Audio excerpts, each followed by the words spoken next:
very good afternoon to you, Ghana. Good afternoon, Senegal, Eritrea. Good afternoon to you, Botswana, Zimbabwe, Eswatini. Good afternoon, Ethiopia. Good afternoon, Ghana, Nigeria, Senegal. Good afternoon, Africa. Welcome to Africa in Business on Channel Africa. I'm Thami Ngubeni. This is where you get the African perspective. It's where we meet to look at the latest in news, sport, and business. It's gone exactly 8 minutes after 4 p.m. Central African time. Today we take a look at the presidential meeting. US President Donald Trump meeting his South African counterpart Cyril Ramaphosa. Also on the menu for you today, we'll look at the Africa Annual Credit Ratings Conference that's currently underway in Cape Town, South Africa. We did earlier on speak about the state of health and the preparedness and readiness of nations for pandemic surveillance, prevention and response. And we'll wrap up this afternoon with a look at your markets, movements there as far as the budget speech is concerned for South Africa. Welcome to it. This is Africa in Business. Connecting Africa to the world.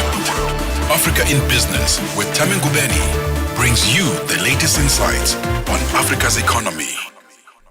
We begin here this afternoon. US President Donald Trump and his South African counterpart Cyril Ramaphosa are expected to meet at the White House at approximately 5:30 p.m. Central African time for a much anticipated bilateral meeting. However, the country's presidency has remained tight-lipped about a possible meeting with Elon Musk and potential opportunities that might be explored while the billionaire continues to misrepresent the facts around his difficulties in getting a license to operate his internet service Starlink in South Africa. For more on this, we joined on the line by SABC's correspondent in Washington, D.C., Kate Fisher. A very good afternoon to you, Kate. Good to have you with us on Africa in Business. To be with you. So, Kate, who are some of the people who are expected to be part of the meeting between the two presidents? Well, we are unfortunately very scant on details, both the White House and the South African presidency not giving us any lists of names as yet as to who will be in that Oval Office meeting, other than, of course, the South African president and the American president. There are those who think that Elon Musk will be nearby, if not in the room. You mentioned there that there is talk that there is a potential deal to be done between Elon Musk's company Starlink and South Africa. That's his internet company. There's also talk that perhaps there is a way for his electric vehicle maker Tesla to do some kind of deal with South Africa, and even SpaceX, his space company, because of course there is potential for South Africa could help him launch rockets into space, given their infrastructure when it comes to space exploration. So potentially Elon Musk, and of course Cyril Ramaphosa has been speaking with his team here in the United States. He was in a meeting with them at the South African embassy yesterday morning, and he's traveling with other ministers from his government from Pretoria, and any number of them could be included in this meeting. But essentially it will come down to the relationship and the negotiations between those two presidents as to what the outcome of this meeting will be. South Africa's President Cyril Ramaphosa, while addressing the media yesterday, really shone the spotlight around the importance of trade relations between the two countries and maintaining those. Does it seem like the US government will be open to making compromises in this regard, with AGOA being one of the key discussion points? Yeah, this is obviously a really important point. And as you say, Cyril Ramaphosa yesterday saying that it is trade that brought him and his delegation to Washington. He kind of downplayed the talk of the deteriorating relations between the two countries as the reason he was here. He said trade is first and foremost. And of course, he will be trying to get to either reinstate AGOA or to get a different, better, similar deal on track. both countries are really important to each other in terms of trade, both for import and export. And, Cyril Ramaphosa will be trying to remind Donald Trump of that. Donald Trump prides himself on being a deal maker. He is very much a transactional politician. He will want to see if there's some way that a deal can be made, and what the US can get out of it, and of course what South Africa can get out of it. I think he's going to be interested in South Africa's rich minerals, particularly platinum, also their agricultural sector, energy. These are things where Mr. Ramaphosa has kind of the advantage, given South Africa's, huge mineral resources. Also, I think perhaps part of the negotiation could be that the US really wants to counter Chinese influence in Africa. And Mr. Ramaphosa may appeal to that, to say, look, if you work with us, we can help you to counter China's aggression on the continent. And talking about China, I mean, we did see what one would call a successful meeting between the two presidents, certainly a lot better than what relations were at the beginning of this Trump-initiated trade war. How then do the Chinese and U.S. relations fare right now? And where could South Africa come into that? Do you believe that maybe that is a safe territory, or territory that has opportunity for South Africa, considering that there seem to be some olive branches between the two countries? Yeah, I think absolutely anywhere they can find some shared objectives, and that may well be one. And certainly, I think Cyril Ramaphosa will try to convey to Donald Trump that China is increasing its investment and influence on the continent. South Africa is the biggest economy on the continent, and if the US wants to try to become to challenge China's influence there, then South Africa is an excellent place to do it. And of course, these two countries have traditionally been long-term allies, and I think Mr. Ramaphosa will try to look back on that history as well and say, look, we can be really helpful to each other. And one of the areas we can do that is certainly countering Chinese influence on the continent. As we wrap up this afternoon, Kate, we see quite a strong delegation of businessmen and influential spokespeople going with President Cyril Ramaphosa to this meeting. Johan Rupert, we're looking at Ernie Els, a golfer, as well as Retief Koorsen. What influence are they likely to have in that meeting? Well, I think anytime you mention a pro golfer around Donald Trump, that helps matters. It could be both these, aside from Ernie Els as well. I think Ramaphosa may well, definitely talk about golfing during that meeting, given it's something that both presidents love to do and both love to win, as Cyril Ramaphosa mentioned yesterday during that chat outside the embassy. I think anything like that could help with these discussions. Donald Trump likes to meet people face to face. He likes to, have people in the room, and he will really enjoy the fact that there are people like that around. Of course, he loves golf. He also loves business. As I said, he is a transactional president. He will want to see what the US can get out of any potential deal. So any political concessions he might make will probably be associated with some kind of financial or economic deal that happens. If you look at just last week, he was in the Middle East, in the Gulf states, and a lot of what he did there was helping to strike big business deals with Middle Eastern countries and US companies. So clearly that is one way he likes to do business. He likes to do his foreign policy, and certainly having business people around and golfing stars is going to help any negotiation. Thank you very much, Kate Fisher, for that roundup. I think it really is helpful when you think of Donald Trump to be reminded that first and foremost he is a businessman, so I guess it's doing presidency the business way. Thank you very much for your insight this afternoon. Thank you. Thank you. That's Kate Fisher, South Africa's correspondent in Washington, D.C. We certainly will be looking ahead to that meeting. It's supposed to take place at 5:30 p.m. Central African time. What does the United States want from South Africa? What are going to be on the table as far as bargaining is concerned? What are the concessions that are going to be made? Will this be a win-win situation? That remains to be seen in about an hour and 20 minutes time, an hour and 10 minutes time. It's 18 minutes after 4 p.m. Central African time. África. Conhece o Ntivani? Claro que sou eu. Ntivani é o amante da música de corpo e alma. Eu amo música africana. Ele aprecia todos os tipos de melodias e passa os seus dias a ouvir a Channel África.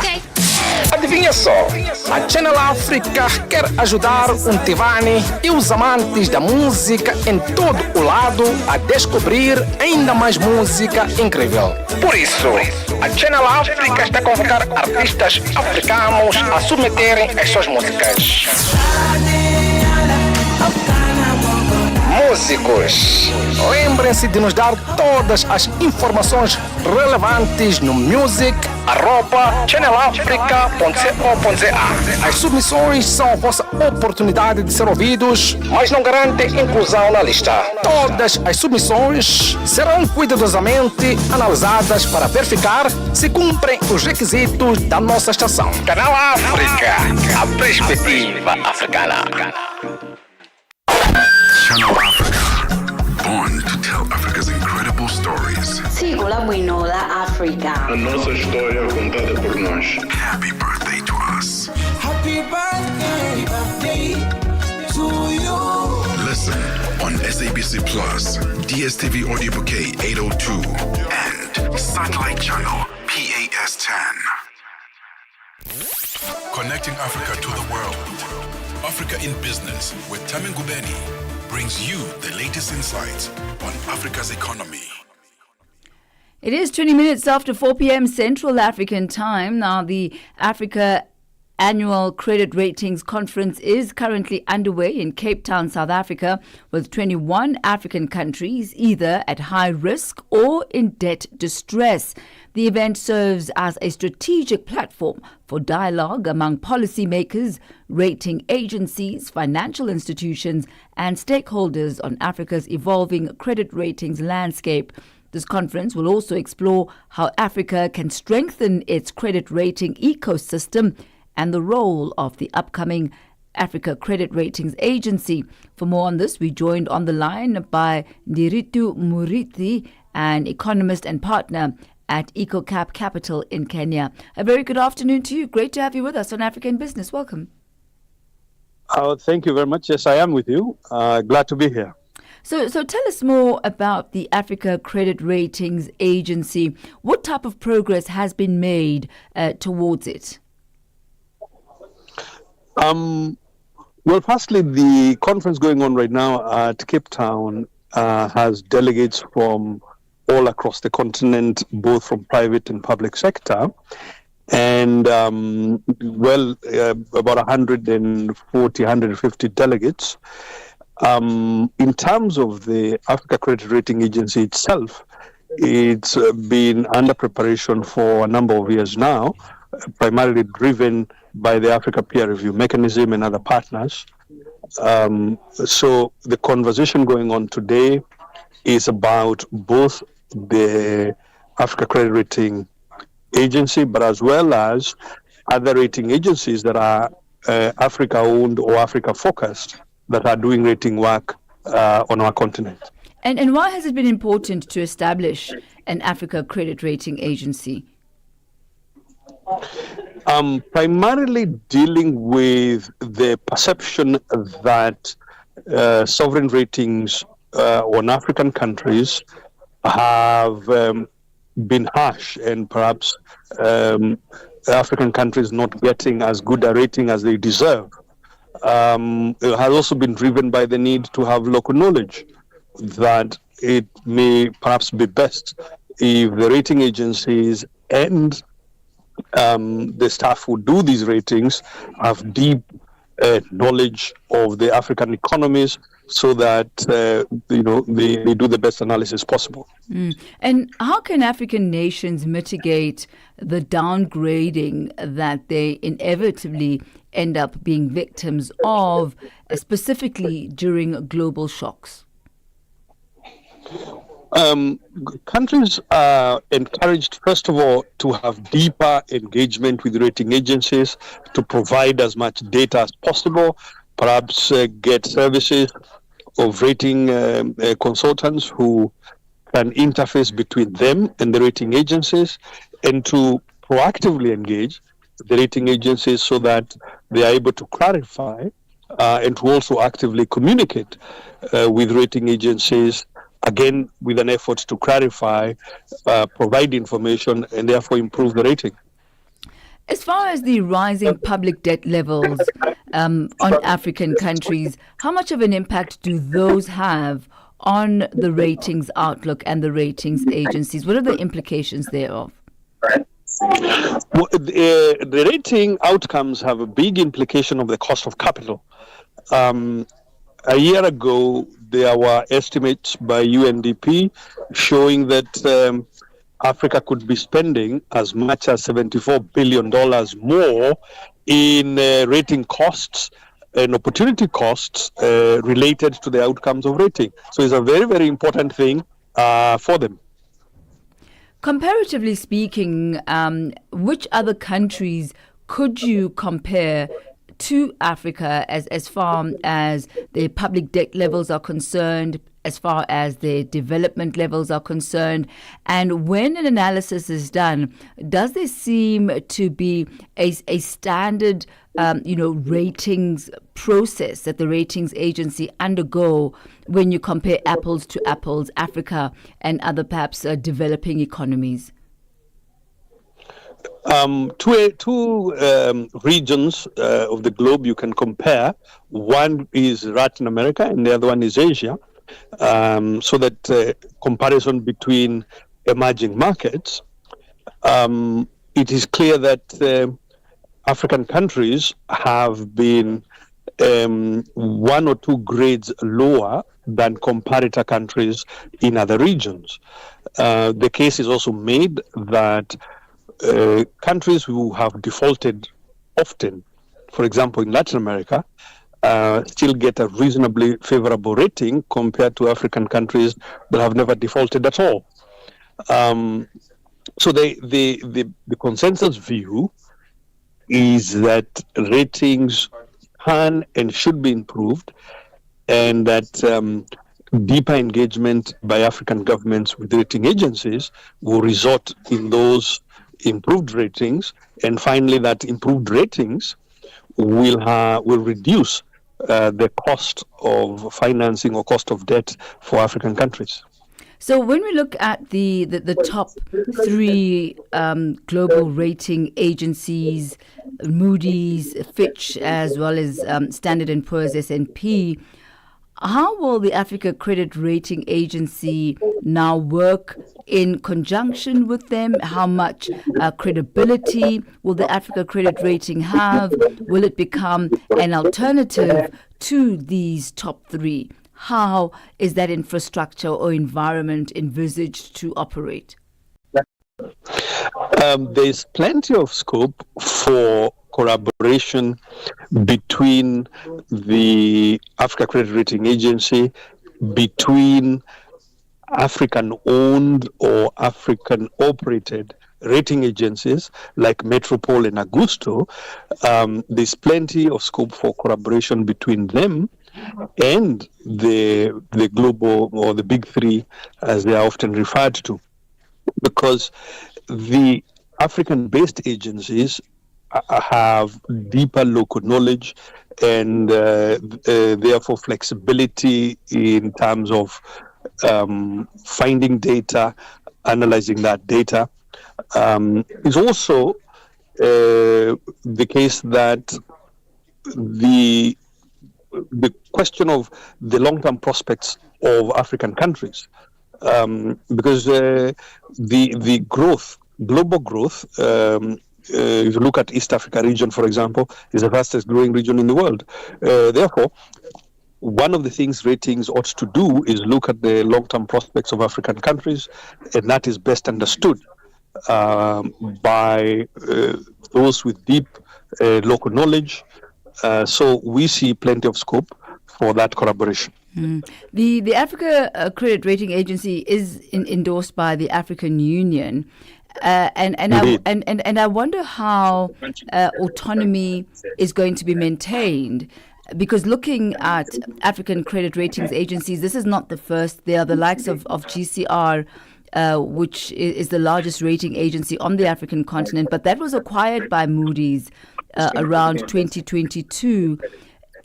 Is this part of the plan, and how does then acquisition under the top three influence then the objectives of African credit ratings and their autonomy? Well, firstly, I think I want to start the answer by saying that the different regions of the world have grappled with this question. Currently, if you look at the BRICS nations are looking at rating agencies that they feel could be more favorable in understanding the economies of the BRICS. The European Union itself has had a go at this exact issue just a few years ago, feeling that they needed a European-based rating agency. So this idea is not 100% new. In terms of the acquisition of GCR by Moody's, I would say those are sort of market forces. But the more specific question about the Africa Credit Rating Agency itself, yes, promoted by member states, not necessarily owned by them. It is that African member states tasked APRM to find a way for this agency to be created, but it's not necessarily that it will be owned or controlled by African governments. It is expected to operate on private sector principles. I think member states may have some investment in it, but it will primarily be owned and controlled by the private sector. All right. So I would expect a company that perhaps could even be listed, say, on the JSE or other securities exchanges, to be able to provide broad ownership on the continent. All right, Mr. Muriti, we thank you so much for your insight and your time this afternoon. My pleasure. Thank you. That's Thank you. Ndiritu Muriti is an economist and partner at EcoCap Capital in Kenya. Well, that conversation takes us to exactly 4:30 p.m. Central African Time. Let's head over now to the markets desk, where Nosipho Zuma is standing by with your latest market indicators.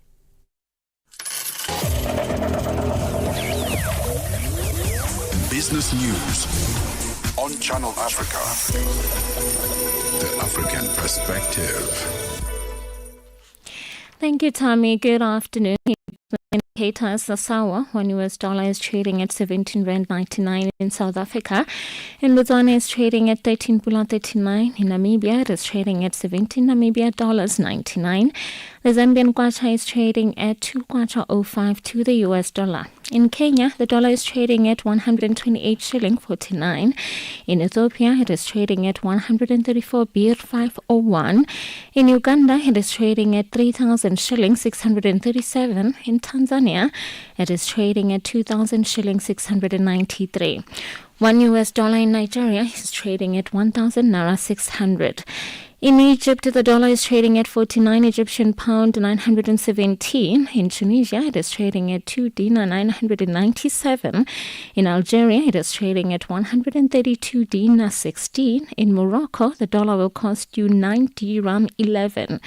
In Angola, the dollar is trading at 912 kwanza, while the Congolese franc is trading at 2,840 to the US dollar. Looking at commodities, gold is trading at $3,304. $1,000 and platinum at $1,062 per ounce. The price of Brent crude oil is at $66.02 a barrel. Now, for any business news stories you would like to share with us, please send an email to newsroom@channelafrica.co.za or call us on +27 11 714 4459. For Channel Africa Business, I'm Nosipho Zuma.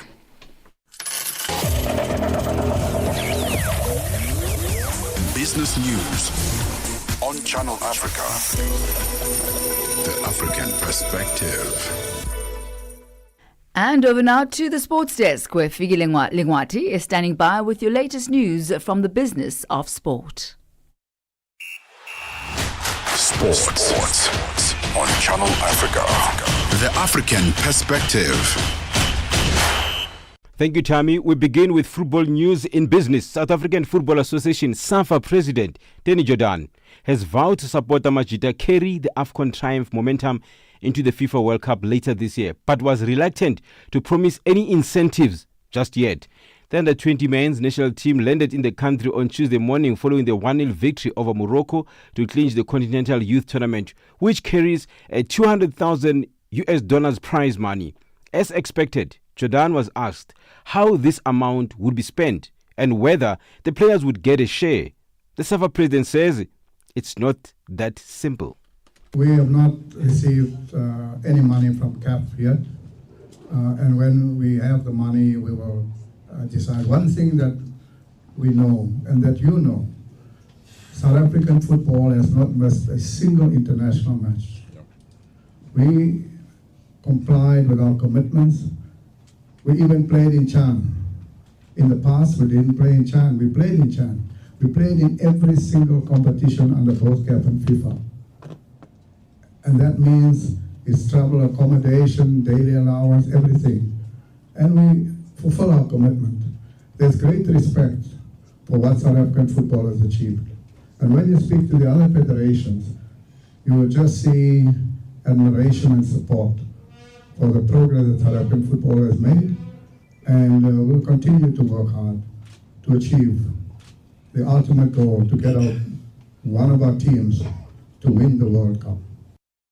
Now, in golf news, the new kind of golf experience recently landed at Serengeti Golf and Wildlife Estates, South Africa's Gauteng province, where every swing, step and conversation is aligned with purpose. And introducing Swing for Goals, a flagship event hosted by a partnership designed to bring together the power of sport, business, government and innovation in service of the Sustainable Development Goals.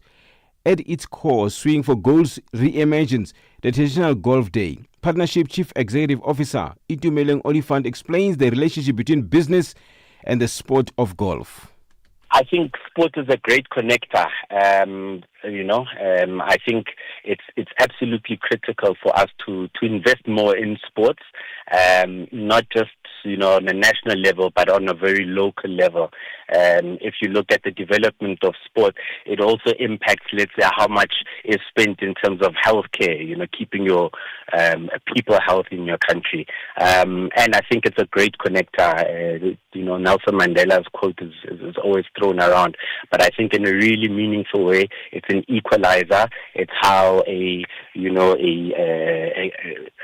tech founder, let's say from Ekasi, and a CEO of a venture capital firm can be putting on the same green, as it were, and really connecting, people on the continent. I think, there's a lot of these conferences and, formal events and so on.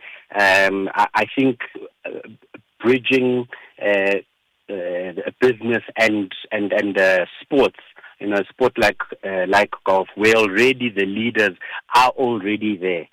So meet people where they are, and I think it's just a more human and high trust environment for people to engage. For any sports stories you'd like to share with us, please send an email to newsroom@channelafrica.co.za or call us on +2711 714 4459. This is Channel Africa Sport with me, Figile Ngwati. Sports on Channel Africa. The African perspective. It's gone exactly 4:37 Central African time. Thank you to File Lengwati there and Nosipo Ozoma. Now, South Africa's Minister of Finance Minister Enoch Godongwana just delivered the 2025 budget speech at the Cape Town International Convention Centre. That's in the Western Cape province. Ahead of the third tabling of the 2025 budget, civic organisations as well as political parties called on the minister to abandon budget cuts and to rethink the fiscal framework in line with efforts to tackle unemployment, stimulate demand and expand supply in the economy. For more on this, joining us this afternoon is Channel Africa's reporter, Dimakatso Lishuru. Good to have you with us, Dimakatso. Finally, Budget 3.0, done and dusted. What is it that stood out for you in this budget? Welcome. Hi, Tony. Indeed, at last, hey, it's been a minute there going back and forth with the budget. But, you know, so I don't know if I should say shocking, because public debt keeps rising. So the minister made the point today that the increase in public debt is not because of fiscal slippages or any additional expenditure. It's because of the lack of growth in the economy. If you recall, at the March budget, the public debt was around 76.2%. Right now, it's now gone up to 77.4%. So every year, it keeps going up. But the minister is saying that, you know, this is very nonchalant about it. I mean, you know that ratings agencies have raised this as a concern for them, saying that it's creeping up to 80% and it's unsustainable.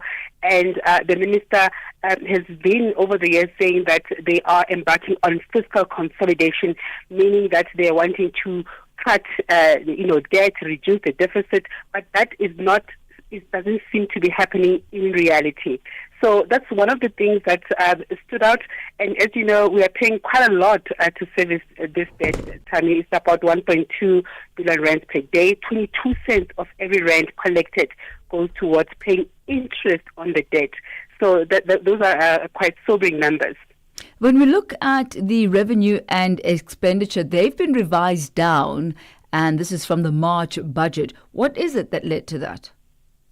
The reason for that, Thami, if you recall that there was contestation regarding the VAT increase. Initially in February, the minister had wanted to increase VAT by 2%. There was a pushback from political parties. This was revised down to 1% over 2 years.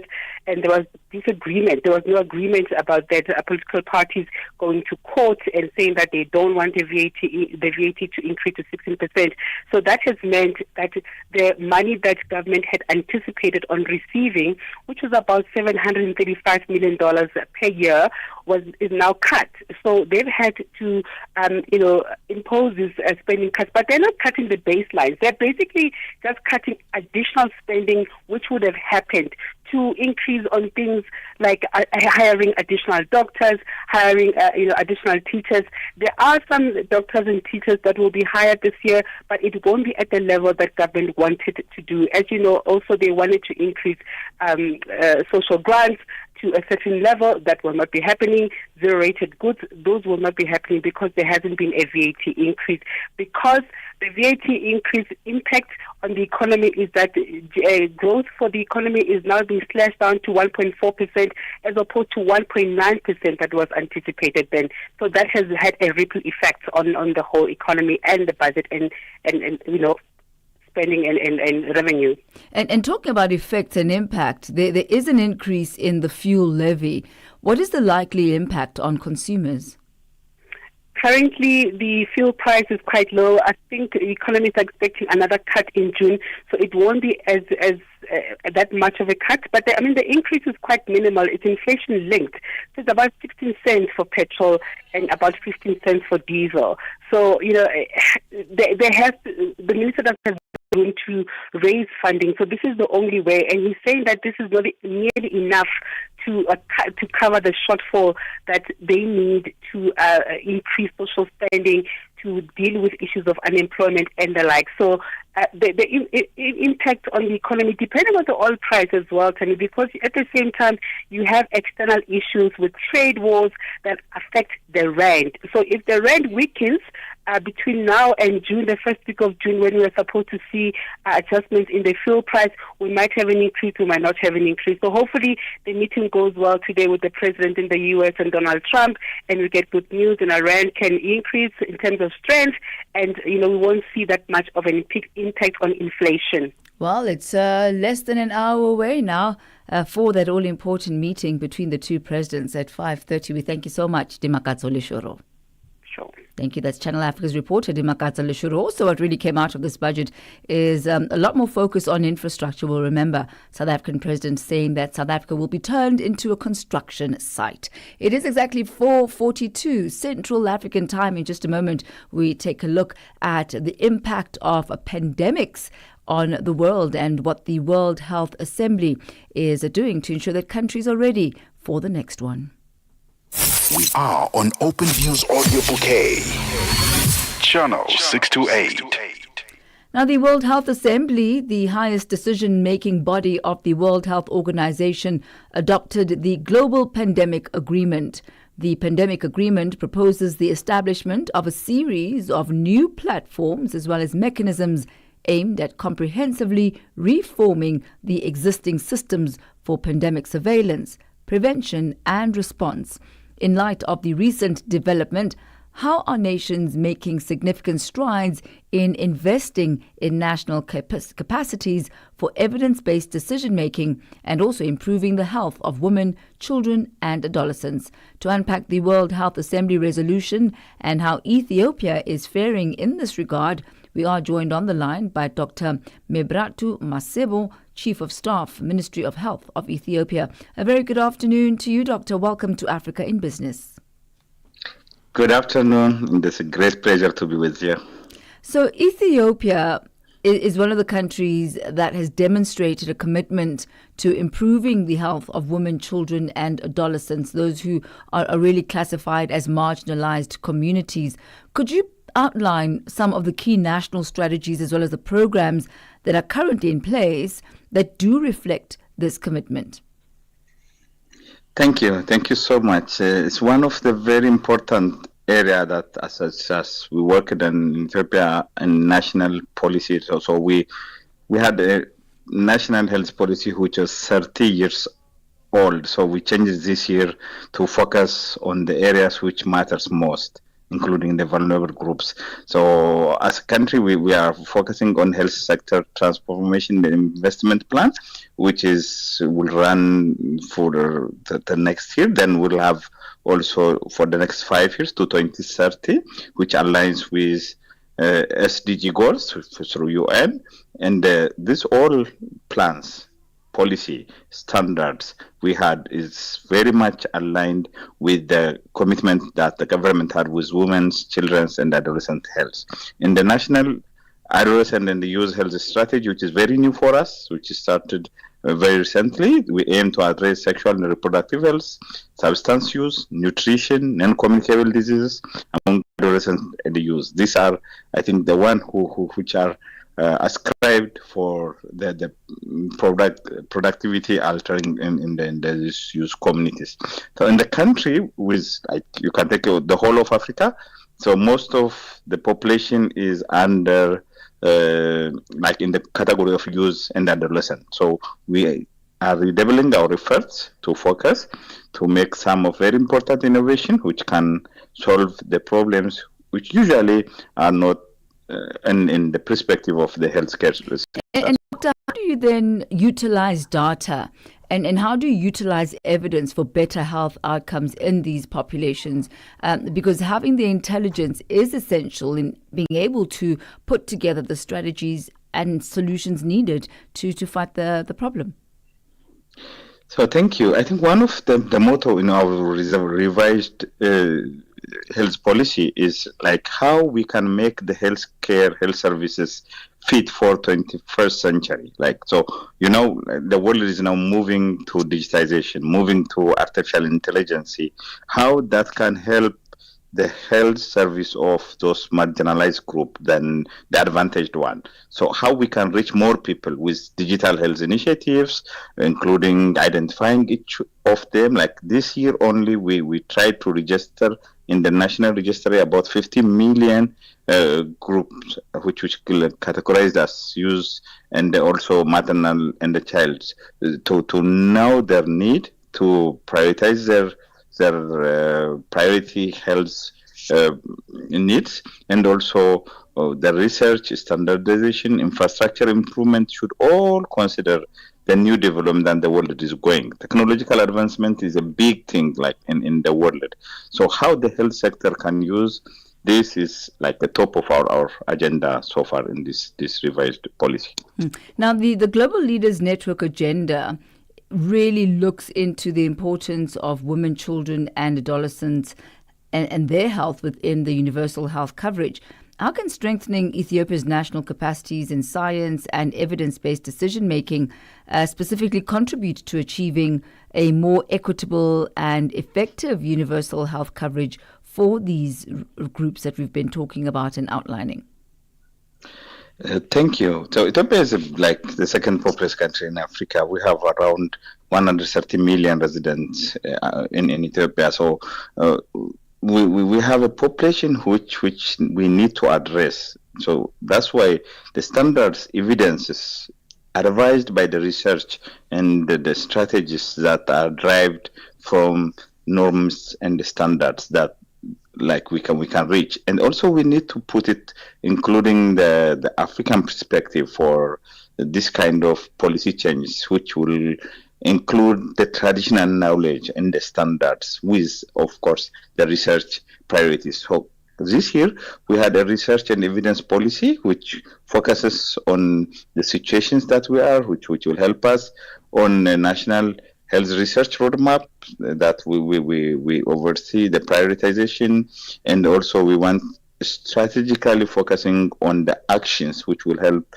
those groups that which are usually not on the forefront of the health services and other services. And this is only not like targeting them, this is increasing productivity. For example, if we can increase by 1% Ethiopian GDP, like that mean $1.2 billion gain from the productivity that we can have with health outcome change that we aim with a standardized evidence-based care. There are so many packages. For example, for the maternal health, like one of the biggest mortality which we are focusing on our network with GLN network is like bleeding, which is mainly kills mothers. But there are bundles of care packages which evidence shown us, innovation shown us will reduce the mortality by 80%. So Ethiopia moved from 871 mortality to 197 now, but our aim is really, to make it down to 7. Yeah, that's a huge reduction in mortality. As we wrap up this afternoon, Doctor, could you give us an outline of the funding models around the global pandemic agreement?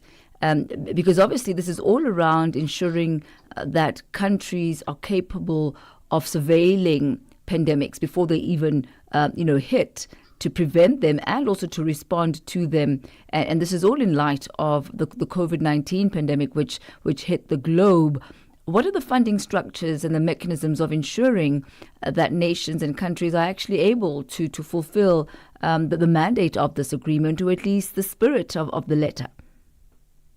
Yeah, thank you. This agreement is something we worked like from COVID. So, like the world learned a lot from the COVID, how prepared, how countries are not prepared. So it depends on each country which will contribute for others' benefit. Like you can take simple example, you can fly in just hours from one continent to other, like in the advancement of technologies and the flights we had. So any country which is affected by disease will affect other countries. The economy will be affected. We have seen in the COVID. So that's why this agreement is very important for the countries to develop their capacities, their preventive capacities on the standards, on the evidences that shown that the country can be prepared by doing those agreements that we had. For example, the major thing we agreed is research and development, which is very important for the countries to prepare for next vaccine or next any diagnostics or treatment which will help us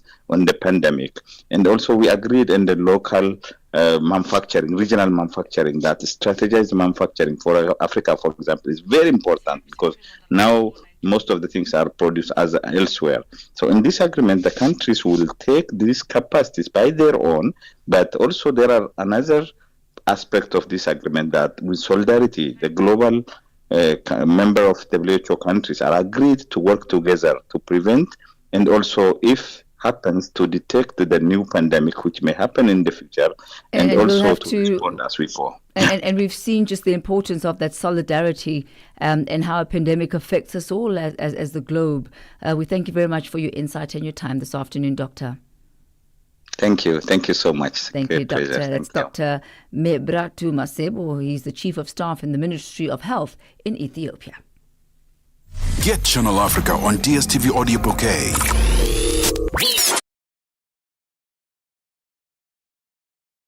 Now, at the latest business and financial market developments, we're joined on the line by Simpiwe Letlojane. He's Head of Investment Strategy at Absa Investments. Good to have you with us. So welcome to Africa in Business once again. Are you with us, Simpiwe? All right, we don't seem to have Simpiwe on the line. We certainly will be trying to get hold of him once again as he takes us through the inflation and retail sales numbers. Those came out today, so a reflection on how those are looking in the backdrop of the economy. We'll also dissect the Minister of Finance's Budget 3.0, which was tabled earlier on today, and what the market reaction to that has been. And also ABSA hosted a Capitals Market Day, this to provide an update on its strategy. We'll find out what that had in store for Sasol. It is exactly 4:53 Central African Time. Africa. It's time to plug into the heartbeat of the continent. Tune in to Channel Africa, your go-to radio station that broadcasts in 5 different languages.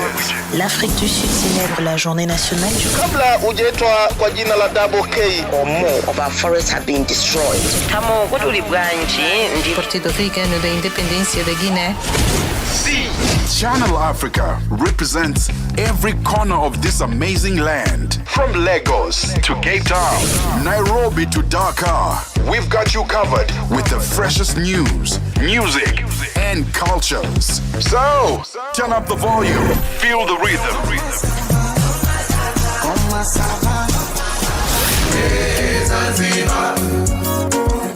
And join the conversation. Channel Africa, the African perspective. Connecting Africa to the world. Africa in Business with Thami Ngubeni brings you the latest insights on Africa's economy. Joining us once again on the line, Simpiwe Letlojane, Head of Investment Strategy at Absa Investments. Good to have you with us once again. Simpiwe, perhaps let's get straight into it and look at the inflation and retail sales numbers that came out today. How are those looking?